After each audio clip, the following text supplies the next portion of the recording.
dari yudikatif MK. Kita tahu ketua MK-nya sendiri itu adalah keluarga dari presiden kita ya, happy family lah ya.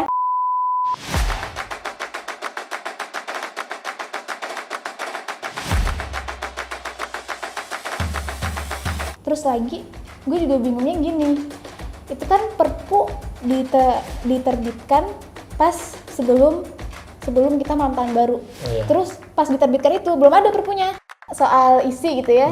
Kalau dilihat kan kemarin yang jadi konflik adalah bagian itu kopas dari cipta kerjanya. Kita lihat sekarang misal DPR ya, yang seharusnya kan dia sebagai pengawas gitu ya, pengawas eksekutif, tapi 82%-nya itu adalah koalisi, kayak teman-teman mereka sendiri.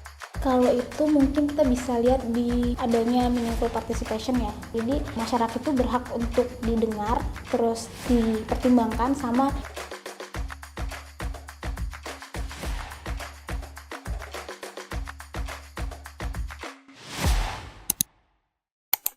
Halo semuanya, selamat datang di Pacuan Kuda Lantai 2 dan pada kali ini kita akan membahas terkait dengan Perpu Cipta Kerja. Sebagaimana kita tahu di akhir tahun 2002 kemarin ya, di akhir bulan Desember itu pemerintah Republik Indonesia mengeluarkan adanya Perpu Cipta Kerja yang diumumkan oleh Menko Erlangga Hartarto ya waktu itu.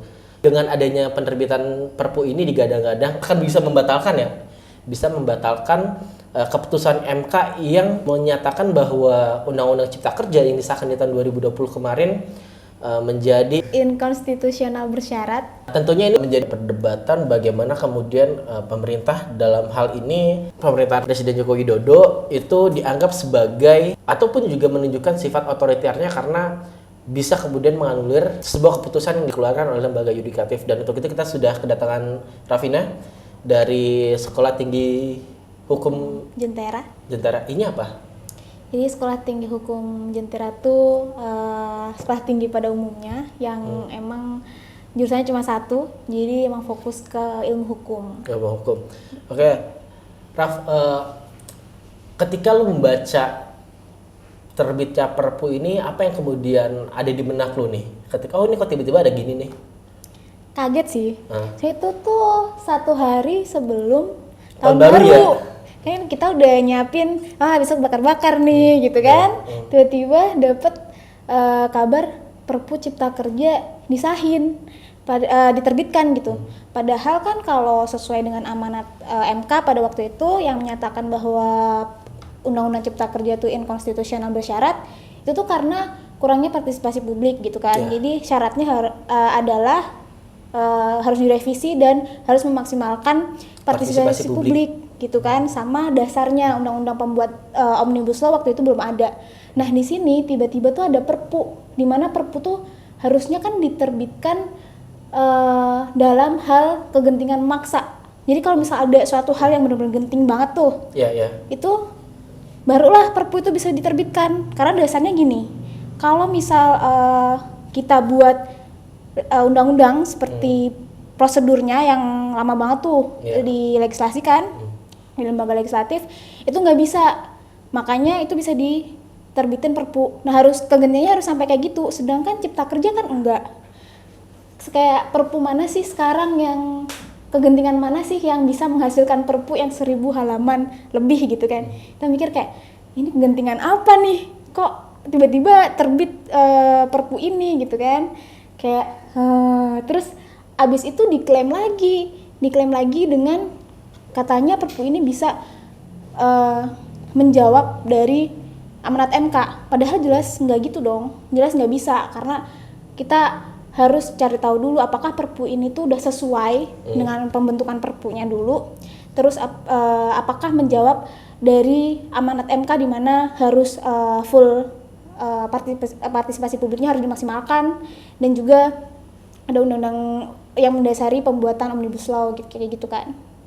Gitu sih. Iya, karena tadi menariknya terkait dengan partisipasi publik sebagaimana yang dikatakan oleh Menko Polhukam Prof. Mahfud MD bilang kalau misalkan yang dikatakan sebagai kedaruratan itu berangkat dari sisi subjektif dari presiden gitu ya.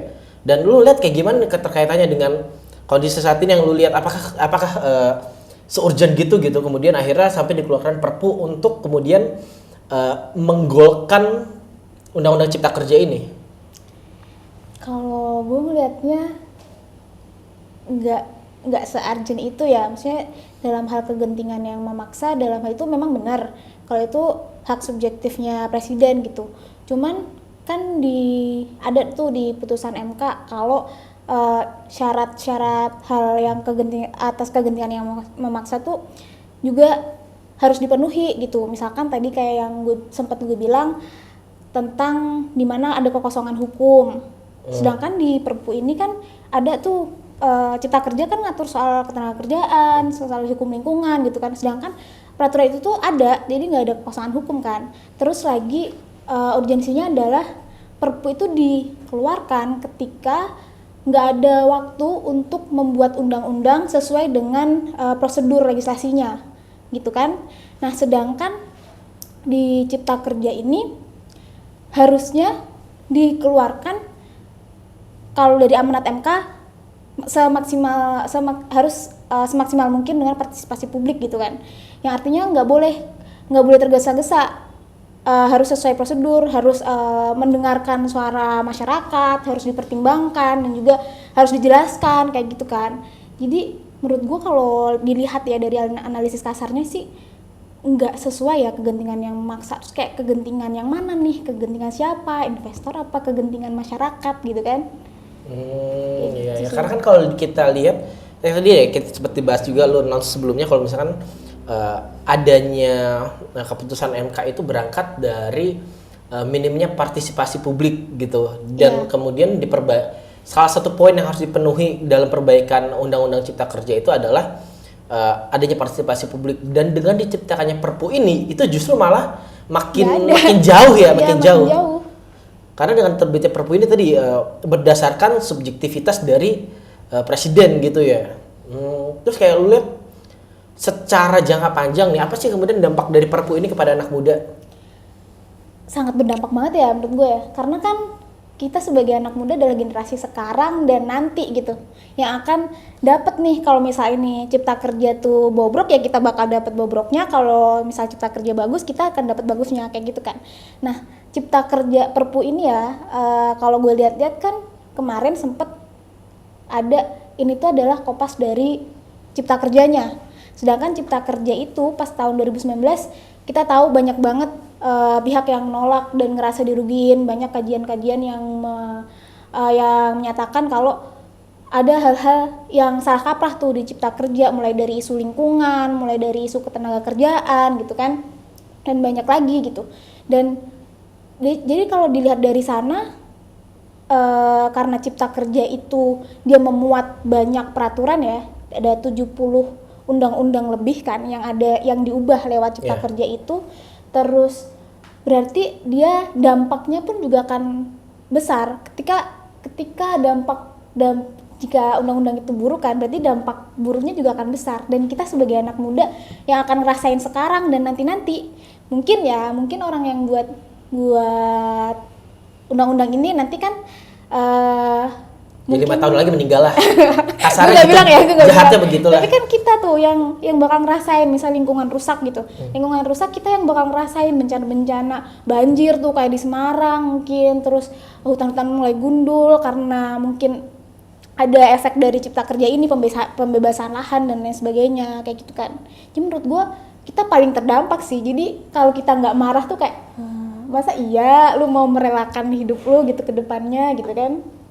Oke, berarti ini kalau misalkan tadi gue simpulin gue bilang gitu, justru sekarang dengan adanya Perpu ini yang kemudian menegaskan kembali Undang-Undang Cipta Kerja yang disahkan tahun 2020 itu bakal merugikan anak muda dan generasi setelahnya secara jangka panjang. Iya. Oke, dan menurut lo sikap apa sih yang harus diambil oleh anak muda hari ini gitu agar kemudian entah Perpu ini atau produk hukum lain yang kemudian merugikan kita itu bisa kemudian digagalkan atau dilawan gitu? Mengkritisi sih, mungkin kalau dari awal dengan kita cari tahu terus mengkritisi hal-hal itu gitu ya, nanti kesadaran kita juga akan tumbuh, dan juga nanti kalau misalnya ada yang salah kita bisa bawa nih ke jalan yang sesuai koridornya gitu. Apalagi kalau dilihat-lihat kan sebenarnya Perpu ini tuh kayak gong besar gitu setelah beberapa gong-gong sebelumnya. Kayak beberapa waktu lalu kan baru aja tuh KUHP yang masih dengan pasal-pasal bermasalahnya disain. Terus soal pemecatan Hakim Aswanto tuh. Terus sebelumnya juga ada soal KPK kayak gitu-gitu. Jadi kayak beruntun gitu kan.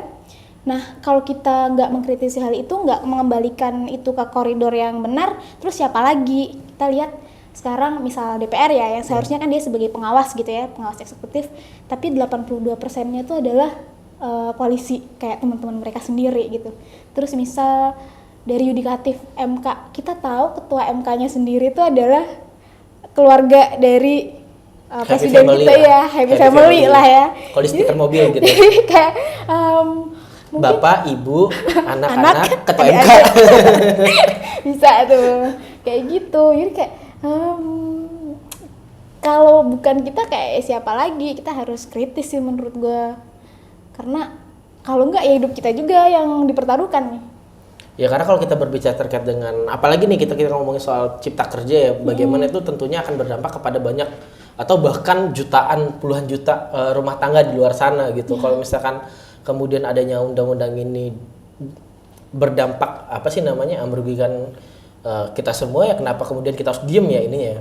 Iya, dan lagi tuh gini, mungkin cari tahu dulu deh gitu. Mungkin kalau sebelum kita mengkritiskan kita harus cari tahu dulu gitu ya. Ada berita tentang cipta kerja tuh nggak seburuk itu kok, ada kok hal-hal baiknya. Iya, emang ada beberapa hal-hal baik di cipta kerja, tapi bukan berarti ketika ada hal-hal baik, nah hal-hal buruknya tuh kita ya udah yang penting ada hal baiknya kan, enggak kan? Yeah. Jadi ya undang-undang tuh seharusnya kan untuk sepenuhnya kemakmuran rakyat gitu ya, untuk kesejahteraan kita semua masyarakat gitu. Tapi kalau ada hal-hal buruknya itu yang harus dikritisi, diperbaiki lebih lanjut lagi kita harus mempertanyakan. Misal kalau prosedurnya salah, misalnya Perpu ini, ya kita harus bilang nih kayak prosedurnya salah deh, kayak nggak gini deh, kayak gitu. Jadi menurut gue peran kita ya sebagai pemuda tuh penting banget, dan emang harus sih menurut gue. Kayak kalau nggak kedepannya kita mau gimana? Nanti tahu-tahu lah kok gini, kok gue kerja gini sih, kok gue yang kena dampak buruknya gitu. Iya, karena tapi kok gue agak menarik ya ketika lu bilang terkait dengan ini ada baiknya ada buruknya. Dalam logika ini kan gue bukan anak hukum ya, jadi lu mungkin bisa ngasih ini insight ke gue ataupun ke teman-teman yang bukan anak hukum di sini. Salah satu statement yang selalu diulang-ulang ya dari pemerintah, yaitu dari Prof Edi, wakil Menkumham Prof Edi, itu bilang bahwa kita tuh gak bisa menyenangkan semua pihak gitu. Apakah itu kemudian bisa menjadi alasan ketika ada pro dan kontra gitu, kemudian akhirnya yaudah ini disahin aja karena kita gak bisa nyenengin semua pihak gitu. Apakah kemudian itu masuk ke dalam logika hukum gitu ketika dalam proses pembentukan ataupun juga proses pembentukan produk hukum gitu, kita gak bisa menyenangkan semua orang gitu? Kalau itu mungkin kita bisa lihat di adanya meaningful participation ya. Jadi meaningful participation. Ya, jadi masyarakat itu berhak untuk didengar, terus dipertimbangkan sama diberikan penjelasan. Jadi kalau misal gue nggak setuju nih, misal pemerintah ya, gue nggak setuju sama pendapat lu karena gini gitu kan. Nah itu tuh harus dijelaskan sejelas-jelasnya sampai dengan ketemu nih titik yang benar-benar kayak kalau misal nggak setuju kenapa gitu, misal karena kita banyak dampak buruk di lingkungan gitu ya, dicari dong harusnya jalan tengahnya, nggak cuman yang kayak gue cuma nggak setuju ya udah, yang penting tuh kita udah buka ruang partisipasi tapi di pertimbangan sama dijelaskannya nggak ada, kan nggak memenuhi meaningful participation juga dong kayak gitu. Jadi menurut gue perlu untuk pendapat masyarakat gitu ya, itu perlu dipertimbangkan dan perlu untuk diberikan penjelasan juga di situ. Iya, karena kalau kita ingat-ingat ya Omnibus Law ini, Omnibus Cipta Kerja ini di tahun 2020 itu sampai puluhan kota ya bergerak untuk menolaknya, dan kemudian masih tetap disahkan, digugat ke MK juga dijatakan inkonstitusional bersyarat. Dan sekarang diciptakan Perpu nih, jadi kayak diciptakan dikeluarkan Perpu. Jadi kayak apa yang kemudian disebut sebagai meaningful participation, sedangkan segala cara udah dilakukan tapi tetap ya terjadi adanya pengesahan ini. Iya, itu justru itu tuh mungkin menunjukkan seberapa pemerintah tuh sewenang-wenang gitu. Bisa-bisanya lu bikin perpu di saat MK sendiri mengamanatkan untuk memaksimalkan partisipasi publik kayak gitu kan. Jadi menurut gua apa ya, kayak kita emang harus dobrak lagi ngulik-ngulik lagi nih soal ini nih. Itu soal formilnya doang, belum soal materialnya kayak gitu deh. Kalau undang-undang secara... Oh iya, dari tadi kita cuma ngomongin formil ya, belum kita ngomongin material isi dari Cipta Kerja itu ya. Sebenarnya ini rada itu sih, soal isi gitu ya. Kalau dilihat-lihat kan kemarin yang jadi konflik adalah bagian itu kopas dari Cipta Kerjanya. Jadi perpunya tuh sebagian kopas dari Cipta Kerja yang bermasalah itu gitu. Jadi kayak kita ya tetap bermasalah dong berarti kalau di sana gitu kan. Meskipun ada beberapa hal yang mungkin diperbaiki gitu. Dan menurut gua sebelum kemuatan ya, secara formil tuh emang harus sesuai dulu. Kayak meaningful participationnya itu benar-benar dipenuhi gitu kan. Baru kita kita mengkaji satu persatu apa yang muatan yang ada di dalamnya kayak gitu. Terus lagi gue juga bingungnya gini, itu kan perpu diterbitkan pas sebelum kita malam tahun baru. Oh, iya. Terus pas diterbitkan itu belum ada perpunya. Padahal harusnya ada langsung. Ada draftnya dulu, iya, baru disahkan. Nah ini kebalik, jadi nggak ada draftnya, besok-besoknya baru ketahuan tuh draftnya. Gitu Yang kan. ternyata kopas juga. Iya, yang ternyata kopas juga. Terus ya kalau perpu kan sebenarnya ada kesempatan untuk Ditolak di DPR. legislatif ya ini. Iya, tapi semoga aja ditolak ya. Cuman dengan 82% koalisi itu gue juga cuma bisa berdoa gitu kan. Oke, itu tadi kita perbincang kita dengan Rafina dari STHI Jentera terkait dengan penerbitan Perpu ini yang justru dengan adanya penerbitan ini makin memperjelas keputusan MK yang minim partisipasi publik itu ya. Dan ini juga jadi catatan untuk kita semua bagaimana kemudian kita nih sebagai anak muda bisa kemudian memperjuangkan ataupun juga mencoba meluruskan kembali ya bagaimana konstitusi itu berjalan gitu. Jangan sampai kemudian akhirnya pemerintahan kita hari ini adalah pemerintahan, kalau saya mengutip perkataan salah satu akademisi Indonesia, jangan sampai pemerintahan kita hari ini adalah pemerintahan yang main-state gitu. Main-state pemerintahan kemudian berpusat pada satu orang, karena sejatinya demokrasi itu adalah partisipasi semua orang, termasuk kita, teman-teman semua yang menonton, terlepas dari latar belakang apapun, baik itu yang terpelajar gitu, baik itu teman-teman tani, teman-teman buruh. Dan makanya ini salah satu Perpu ini kalau bisa jadi salah satu isu yang bisa ngikat kita untuk kemudian kita bisa nunjukin bahwa anak muda ataupun juga kita semua punya suara loh untuk menentukan gimana nasib Republik ini berjalan. Berat banget ya nasib Republik ini berjalan ya. Tapi itulah Pacuan Kuda Lantai 2 kali ini bersama Rafina dari STHI Jentera. Sampai berjumpa di video selanjutnya dan belum punya tagline. Dadah. Thank you. Setelah pada tanggal 30 Desember tahun lalu Perpu Cipta Kerja diterbitkan dan menuai kontroversi gitu mengenai problematika apakah Perpu ini seharusnya diterbitkan atau menyalahi aturan. Kita sebagai anak muda, sebagai mahasiswa perlu untuk mengkritisi karena Cipta Kerja itu erat kaitannya dengan kita dan generasi kita selanjutnya. Kalau Cipta Kerja buruk dengan prosedur pembuatan yang buruk juga, itu juga akan berdampak ke kita ke depannya. Kita sebagai orang yang nantinya kerja, kita sebagai masyarakat Indonesia yang mungkin akan terkena dampak buruknya mengenai kerusakan lingkungan dan juga ketenagakerjaan. Keburukan-keburukan yang ada di Undang-Undang Cipta Kerja perlu kita kritisi dan kita nggak bisa diam aja melihat hal-hal seperti ini. Kita harus cari tahu, kita harus mengkritisi, dan kalau emang itu salah kita harus bisa lantang menyuarakan itu salah biar pemerintah juga bisa kembali ke koridor yang seharusnya dan enggak terjadi pemerintah yang sewenang-wenang.